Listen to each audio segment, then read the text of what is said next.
So, hi everyone, it's Hazel from Learn, Grow, Transform, and I am bringing you a series of exciting and helpful tips on different stresses that you might go through in your life. So, let's think about, I have to be honest, and I'm going through quite a stressful time right now with my two children who are been angry and fighting with each other just literally before, and I've had to say, please be quiet for half an hour and then I'll deal with you. So that's my stresses right now. But I'm going to be taking you through a number of different people who are going to help you get some idea about how you can de-stress in things that you're doing in your life. And it's really important to feel that you're not alone because everybody's going through something similar. I mean, I know, for example, it's school holidays here, and every time there is school holidays, there is a problem, and there are people that are feeling the same as you. So one of the people that's going to help me today, give you some ideas and tips, is Michelle Richmond, and she is here from Kenya. So we're all the way going across the world, and it's really exciting. So hi, Michelle. Hey, Hazel, so fun to be here and play in this space, and that we can do this like across the world in different countries and still stay so connected. I know. Michelle and I have known each other for a long time, and when I was thinking about doing all of these different stressing things, I was like, oh, who would I like to have more than anything else? And one of them people was Michelle. So I'm so excited that you decided to do it with me. So thank you for the invitation. What fun. Yeah. So right. So you've had a lot of things go on in your life, Michelle, and I'm sure that out of all of them, you've found ways of overcoming some of the stress that you've needed to overcome in all the things you've had to do. But if you could take someone through like some steps or whatever about overcoming some sort of stresses and what you would do, what would you suggest? Okay, so the starting point, well, there are a myriad of techniques I can share with you and things to help bring you to lower your stress level, which we can go through a little later. But the starting point is actually with the self.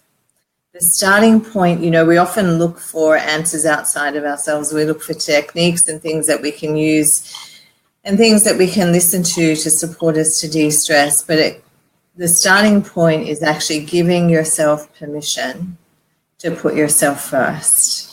Yeah. Because most of us live life and we're doing everything we can about the job and the career and to keep our finances going and about family and children, as we just experienced before the call. So perfect. But 20 years of doing this work it's really obvious to me that the first place to start is giving yourself permission to put yourself first. What is that you need in your day-to-day life to support you? Giving yourself permission to start to notice your mind and the clutter that goes on with your head with negative stories and negative self-talk, and just ignoring and shoving down emotions because I just don't have time for that right now. Just let me push it down, and because I've just got to get here, and not breathing properly and just things. So fundamentally, yes, I can give you a whole heap of techniques, but unless you choose to put yourself first and then choose to show up, show up for you, it's important, then the other things become a little bit rudimentary. And I can't tell you how I'm doing a mastermind at the moment, and the starting premise is me first and show up. And it's really interesting to see what putting yourself first brings up for people. I can't do that. I have to look after everyone else. I can't do that. That's selfish. Yeah. I can't do that, because life has to be about everyone else, or I don't deserve to be first. So just making that premise to start with shows you a whole lot of stories and belief you have going on about who you are. But I agree, because I've now lived in the UK for this will be 5 years in August, and it took me a long time to get my children settled, sort my husband out, do all these things. And then this year, I said it last year actually, but it didn't work because my mindset was not kind of there.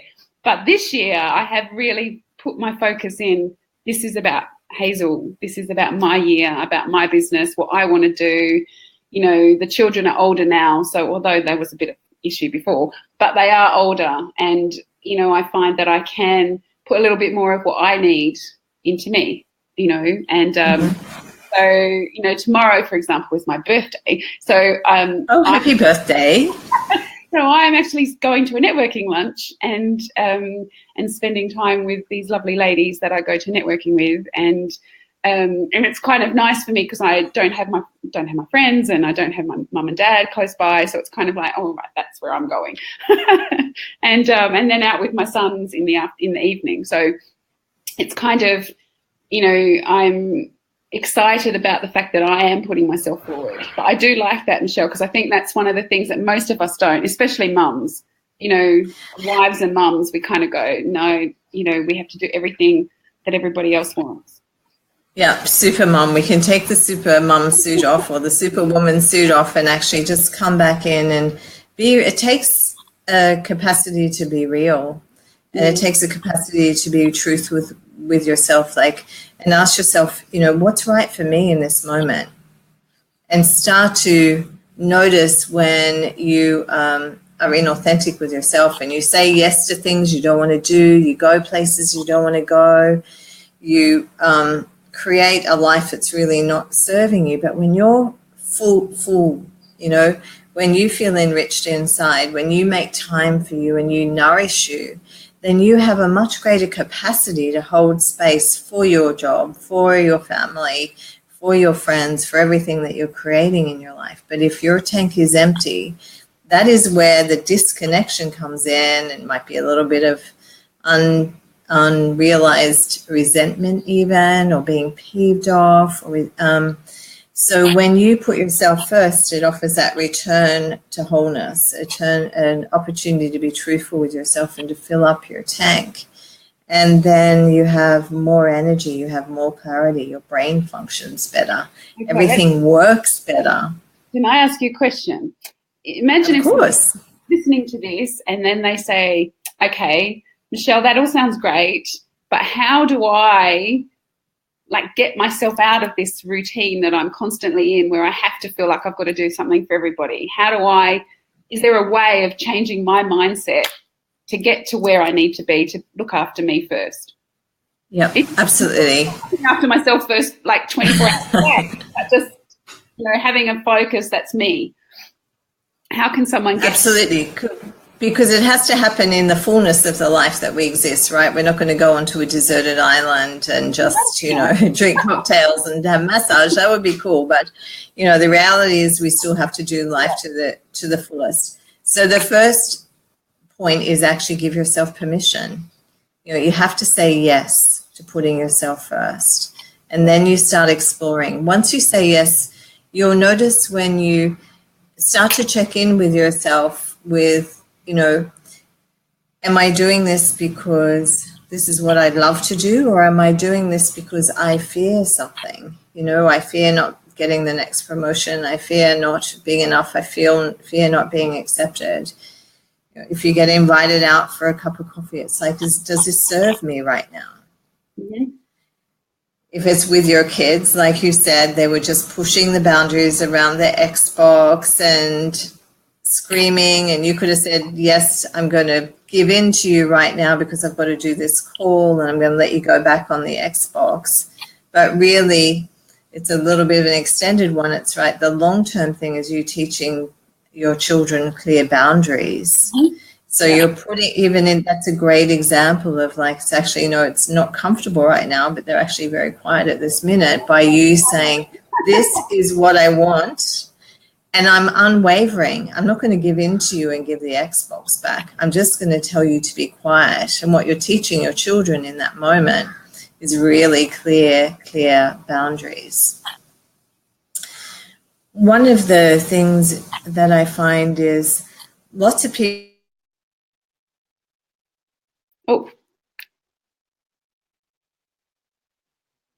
Oh, are you still there, Michelle? Hello? Hello? Oh, I think we might have lost Michelle for a minute. We'll see if we get her back. So until she comes back, I'm really excited about hearing all the fantastic things that Michelle's talking about, because it really affects everybody in our lives and everything else. And it's really important to turn around and put yourself first sometimes. I mean, one of the things that I would say is that, you know, in your business, let's take your business, because I love small business and things. In your small business, do you ever take me time out? Do you put yourself and say, right, I need to take an hour. I need to take 5 minutes. I need to, you know, make sure I've got the time to put together what I need in terms of, you know, just being me. And none of us do it. And I have to say none of us do it, because it's a small business thing. It is a personal thing. It is a mum thing. It's a wife thing. It's a whatever thing. All of us have an absolute realization at some point that they haven't got enough time in the day. And the stress that comes out of everything that you do means that you are not looking after yourself. And it's really important that you have to look after number one. You know, I can remember my mum saying to me, if you don't look after you, then then you're going to be sick. Who's going to look after the family? So although it comes, you know, that's kind of a bit, I suppose, older way of looking at things, it is true. Because if you're sick, you can't look after yourself. You can't look after anyone else. You have to look after yourself and put yourself forward. But as Michelle was saying, you need to be able to, you know, sort of put your hand up. I think she's coming back. You need to be able to put your hand up and say, I'm ready. So let's go back to Michelle. Hello. Hi, sorry about that. I just popped out for a minute, but I'm back, right? Grounded, clear, focused. So while you were gone, you know, as you do, I was just saying in terms of, because I do everything with small business and stuff. So I was just saying, even in business, you have to take the me time in your day. So I teach time management. And one of the things that I find a lot with business owners is that they, you know, sort of are running here, they're running there, they don't have anything planned, everything's just willy-nilly, doing what they want to do at any sort of time. Whereas at the same time, if they just took 5 minutes to walk around the block at lunchtime, or they just said, right, that time in my schedule, which is half an hour or an hour, is my time. I'm not going to look at client stuff. I'm not going to look at emails. I'm not going to touch my social media. I'm not going to do anything. It's just me. What I want to do, read a book, go for a walk, go and have a coffee, you know, and I try and tell people that's so important. I do find that, you know, I do get some sort of, you know, what's that sort of feedback saying, oh, no, you know, I can't do that because I've got this to do and that to do. And I say, you can't worry. Right. So in some ways that's business, but it's the same in personal life. You need to be able to say that's for me. Absolutely. And you're spot on. It's about starting to prioritize and, you know, even write it down. What are the things that fill you up and nourish you? But then look at what are the things in your life that don't. And give yourself permission. When you actually hone down, you actually start to realize that there's things in your life that actually don't serve you, that you've just got in the habit of doing and creating. So taking a little bit of time and look at my nourishment list and my this no longer serves me, and giving yourself permission to let go of those things that no longer serve you, you'll be amazed how much more time that you start to create. And the breath is really important, right? The breath is really important because most of us are hurrying and we don't breathe properly, and the breath stays up here. And when the breath stays up here, the mind gets really busy. And what we don't realize is just living the day-to-day life, picking up the kids, making lunches, looking after hubby, getting to work, doing the washing, all of those things. I should move to Africa and get a cook. Just saying. And a cleaner. Then all of those things are constant, right? And we're constantly in fight and flight, and we don't even realize. And the body doesn't know the difference from running from a lion or running from a deadline. So what we really want to do is to start creating some break points throughout the day so we're not continuously in fight and flight. Because for those that don't know, what happens when you're in fight and flight is the digestion shuts down because all the blood and energy is going to the outer extremity of your body so you can run up the tree from that lion, right? Mm-hmm. And all the blood rushes from the frontal lobe to the occipital lobe and the primal brain, so that you also have that very reptilian response. So we don't have the same clarity. We're not using the whole of our intelligence. Our digestion's shut down, which then means our liver is not balancing our DHEA, which balances our neurochemistry and our hormones. So the fight and flight response has a lot to do with how we think and how we feel. So anything you can do in your day that helps you just stop, take a breath, breathe down into the pelvis, come back into the body, right? Anxiety exists when you are disconnected from who you are. Mm-hmm. If you're feeling anxious, it means you've disconnected from yourself. So the moment you start to feel anxious, it's like, well, I need to just stop for a minute and come back in and take a breath. Makes sense? Yep. So that can look like a number of things. There's a really fantastic technique that's used by the Navy SEALs, actually, called the box breath. And you simply take a breath in for the count of 4. Mm-hmm. Hold for the count of 4. Breathe out for the count of 4. Hold for the count of 4. Breathe in for the count of 4. Hold for the count of 4. Breathe out for the count of 4.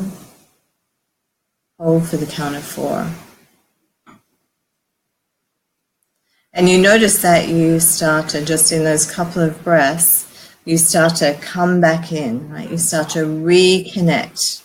Yeah. So the important thing is that this little technique, if you did one thing from today's call, if you introduce the box breath into your life, when you go to bed at night, you do this breathing. It drops you down into a deeper state of sleep. I won't go into all the details, but so you can have quality sleep as well as quantity sleep. So if you do this breath 10 times, or actually usually puts you to sleep, that'll help your body go into a really powerful regenerative mode. Okay. And then you do it first thing in the morning to like bring oxygen into the lungs and wake you up. But then you can also use this, like if you sit down at your desk to write an article or a document or something, if you sit down and took 2 minutes to do this breathing exercise, you will come to center, you'll relax your nervous system, you'll open up your thinking center, and you'll be in the moment and you'll heighten your creativity.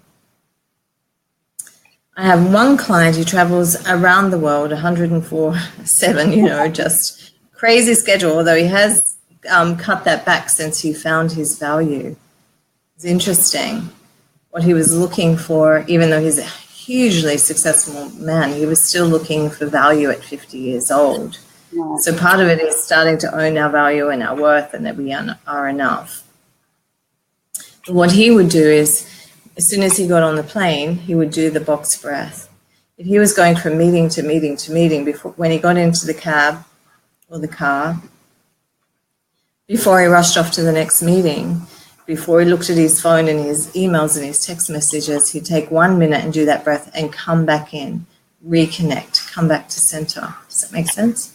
It does. And I think it's brilliant. And I think if someone, if, like you said, if that's one thing that someone takes away from this call, then then I think that'll probably start making a lot of people feel less stressed and have better sleep. Because it does all flow. I mean, if you start off the day badly, then you have a really bad day because you haven't sort of come into yourself, and then you don't look after yourself during the day. I mean, there are times I know that I've got clients that just stress. They just you go to them and they're stressed, and then you think, okay, you need to, and now that I'm going to do that little thing with them now, I'm going to do box breath before we do that.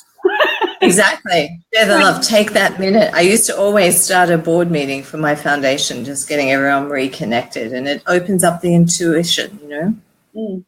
It opens up that connection. We've got a mutual friend who probably doesn't know I'm about to say her name, but Tina is like, she's taken a lot away from what you have taught, I think. She has become, since I've known her, which is 20 years, but she is in her own way. She's worked her way through all the different things that you're talking about to find exactly who she is and doing the things that she really likes to do. And because of that, I mean, everything about her life is now progressing and is amazing, because I think she's taken a lot of the techniques you've mentioned and done all these amazing things that, Totally. And she's a great example. She let go of projects that don't serve her. My other clients resign from boards that don't serve them because they've taken them on for reasons that aren't actually true to themselves, if that makes sense. Yeah. So it is about doing that and noticing, staying grounded in your body and using the time that you have. So if you go to work on the bus or the train, even listening to podcasts is great, but it's still filling your mind with data. But listening to your favorite songs, if you're driving, listen to your favorite music and sing in the car. If you're washing the dishes, be present with just washing the dishes. And every time your mind goes out, just bring it back to washing the dishes. If you're in the shower, enjoy the beauty of being in the shower, that you actually have water and you have hot water, which doesn't happen here. Many people have to walk, 5 kilometers to get water. It makes you appreciate. So enjoy the fact that we have hot water, that we have showers, that we have the beautiful things that we have in life, and give yourself permission to be present in the moment, which is the most powerful place. It is. And you've been amazing explaining all of that. And I really appreciate it, Michelle, because, it is something that people need to understand. And in fact, it's probably the very best way for me to start my little series of, mini sort of Facebook Lives, where people can go straight into that and create that and be themselves before they start to realize there are other tips they can get from other people about certain areas of their life. Yeah, exactly. And if you talk about your mind, I'm not sure where we are for time, but if you talk about your mind, a really simple one is this true or am I making this up? And starting to listen to your mind. Is this true or am I making it up? Are you caught in stories? Am I doing this from love or fear? And if it's fear, it's like, well, what's loving to me right now? Mm-hmm. So they sound simple, but you start adding in those little things and you will be amazed how quickly your life changes. Okay. Well, on that note, I'm ready for my life to change. Well, get on with it. Just say yes. I told you I have already said yes at the beginning of the year. So exactly. You're well on the way. It is a work in progress, right? Be gentle with you is the other thing, It's, it doesn't all have to happen in one lunchtime. It's just be gentle with you. Small steps create sustainability, just adding one thing at a time. Well, thank you so much, Michelle, and thank you for being on my thing all the way from Kenya. And we will. Well, thank you for the invitation. It was fun. Hopefully we will catch up at some time in person again. Somewhere on the planet, exactly. Lovely to see you. Thanks so much. It was great. Bye, Michelle. Thanks, Hazel. Bye. Bye. Okay, so that was Michelle Richmond, and I really and truly hope that you managed to get some amazing tips from Michelle, because, I have, and I'm going to use the box breath for myself, and also I think I'm going to introduce it to when I go to my clients, because I really find that a lot of my clients are very stressed. They're learning something new, they get stressed, they don't know what they're doing, and I think it's just something to bring them back down so that I can work with them a lot easier as well. So thank you, Michelle. And so that Thanks, Hazel. That was my first Facebook Live for Stress Awareness Week, and I'm looking forward to bringing you other ones. Tomorrow I'm talking with Shula Levy of Out of Space, who's going to help. She does decluttering, and so she's going to help give me some tips about people that she's helped and some tips she's got when you get rid of a lot of the clutter in your life. So that's me and Hazel from Learn, Grow, Transform, and I will speak to you soon. Bye.